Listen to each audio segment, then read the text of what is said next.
Assalamualaikum warahmatullahi wabarakatuh. Waalaikumsalam Waalaikumsalam warahmatullahi warahmatullahi wabarakatuh. wabarakatuh. Selamat pagi semuanya. Selamat pagi, Bu. Untuk mengawali kegiatan pembelajaran kita kali ini, marilah kita berdoa sesuai agama dan keyakinan masing-masing. Berdoa dipersilakan.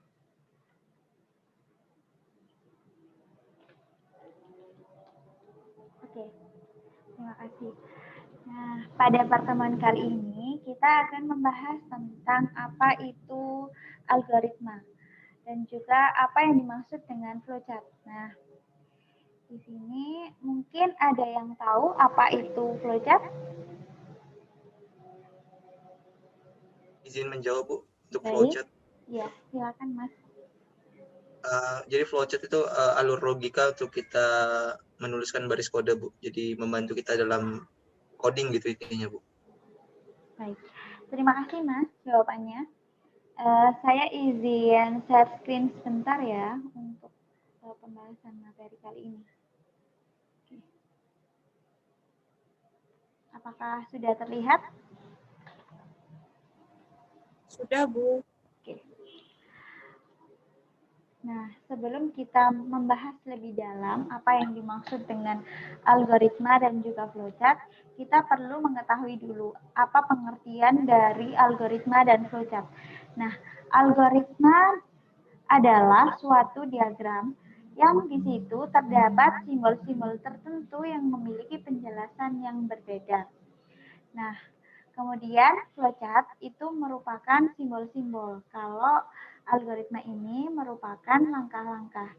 Jadi, bisa ditarik kesimpulan, algoritma ini merupakan langkah-langkah yang akan diaplikasikan pada flowchart.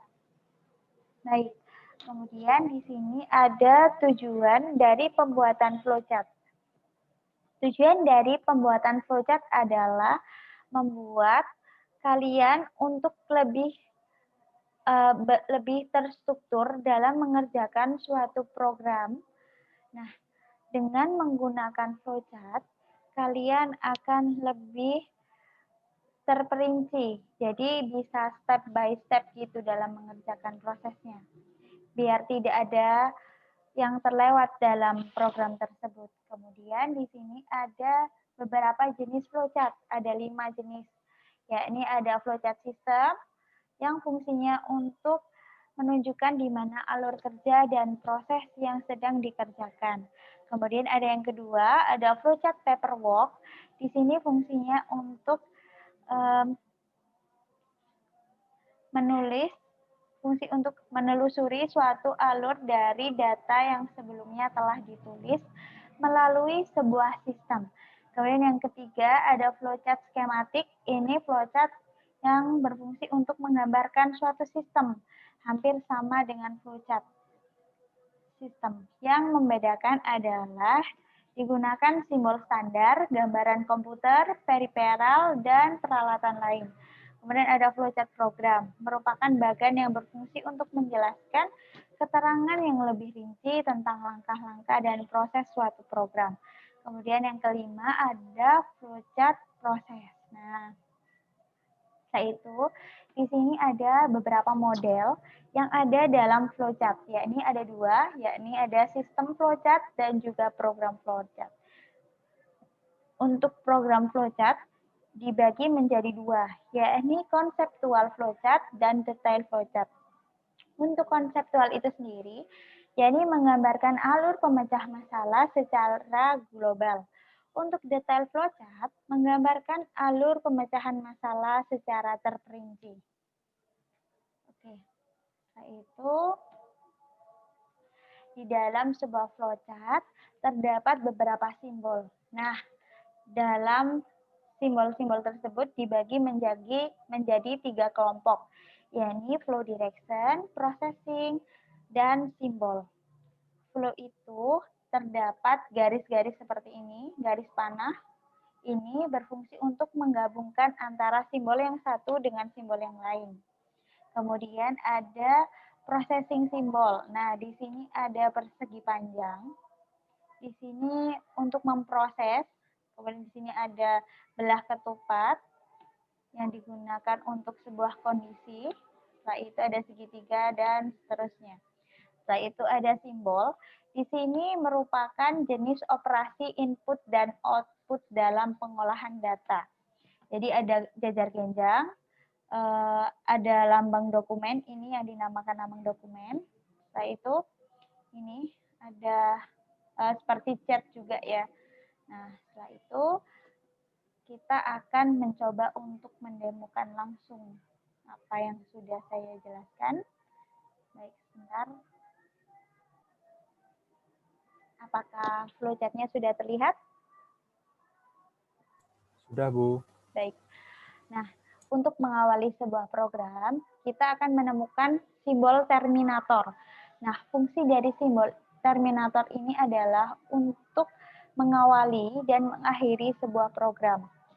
Nah, di sini ada simbol utama untuk mengawali, kemudian kita turun ke bawah, ada sebuah bentuk persegi panjang dengan garis. Ini adalah proses penggambaran dari simbol deskripsi. Jadi di sini kita akan mendeskripsikan bilangan bulat panjang, lebar, dan juga luas. Setelah itu, kita akan menampilkan ini. Ini merupakan simbol input dan output.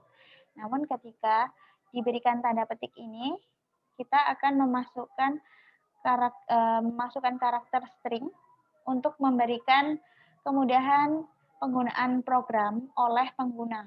Jadi di sini saya memberikan tulisan masukan panjang dan lebar yang Anda inginkan. Setelah itu kita masuk pada proses input masukan panjang. Jadi di sini untuk menyimpan nilai panjang yang sudah dideklarasikan di atas. Kemudian kita ke bawah lagi ada memasukkan lebar. Kemudian turun ke bawah ada proses perhitungan. Di sini proses perhitungan luas. Jadi luas ini merupakan hasil dari perhitungan luas itu sama dengan panjang dikalikan lebar. Kemudian setelah itu akan ada tampilan hasil perhitungan luas persegi panjang adalah, nah, itu akan turun ke bawah, kita menemui keluaran luas yang sebenarnya. Jadi nanti di keluaran luas ini kita akan mendapatkan hasil dari perhitungan yang kita lakukan. Setelah itu kita menemui lagi simbol terminator, sama seperti di awal, ini seperti ini simbolnya. Nah, setelah itu kita coba untuk menjalankan programnya ya.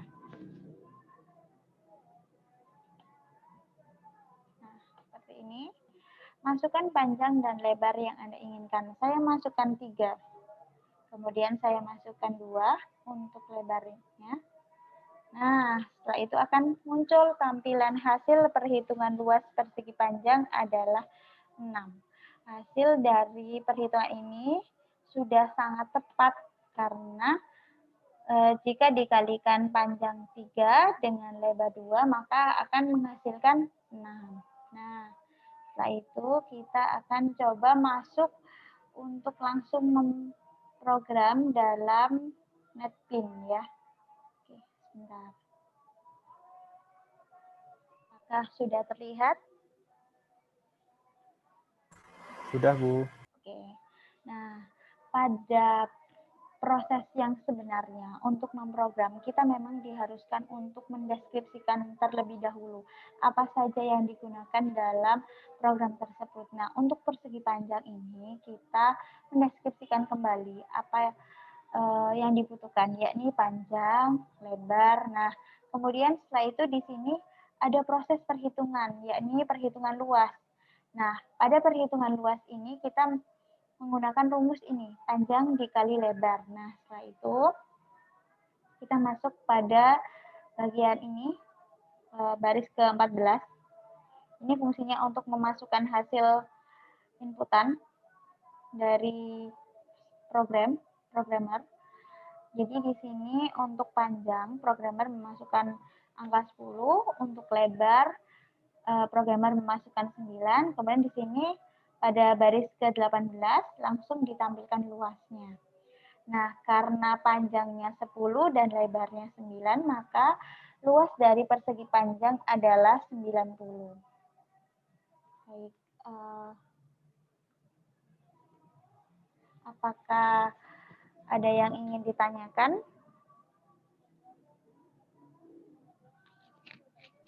Belum, Bu.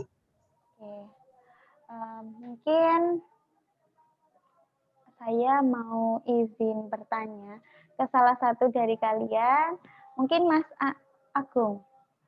Apa sih model yang digunakan dalam flowchart itu? Ada berapa model? Ya Bu, baik Bu. Terima kasih atas pertanyaannya. Jadi dalam flowchart itu ada dua model Bu, yaitu ada sistem flowchart dan juga program flowchart.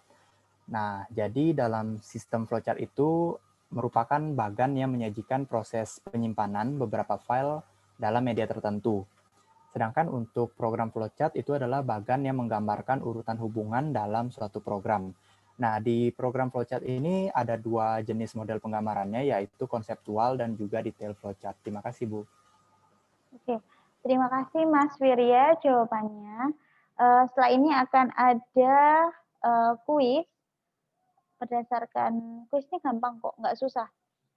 Ini berdasarkan pemahaman kalian aja. Untuk mengetes pemahaman kalian aja, silahkan dikerjakan soalnya. Sebentar, akan saya kirim di kolom chat ya. Oke.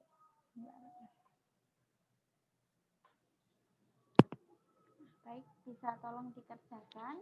Ini akan menambah nilai kalian. Siapa yang cepat akan mendapatkan nilai tambahan. Apakah sudah? Saya sudah, Bu. Oke.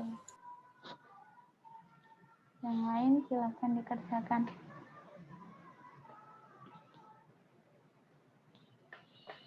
Sudah, Bu. Baik, terima kasih sudah mengerjakan soal hari ini dan memperhatikan materi dari saya. Mungkin hanya itu yang bisa saya sampaikan. Lebih dan kurangnya mohon dimaafkan. Apabila ada pertanyaan lebih lanjut, bisa langsung WA saya atau tanya di grup ya. Sekalian diskusi bersama teman-teman yang lain. Terima kasih. Untuk mengakhiri proses kegiatan belajar mengajar hari ini, alangkah baiknya kita tutup dengan doa. Berdoa dipersilakan.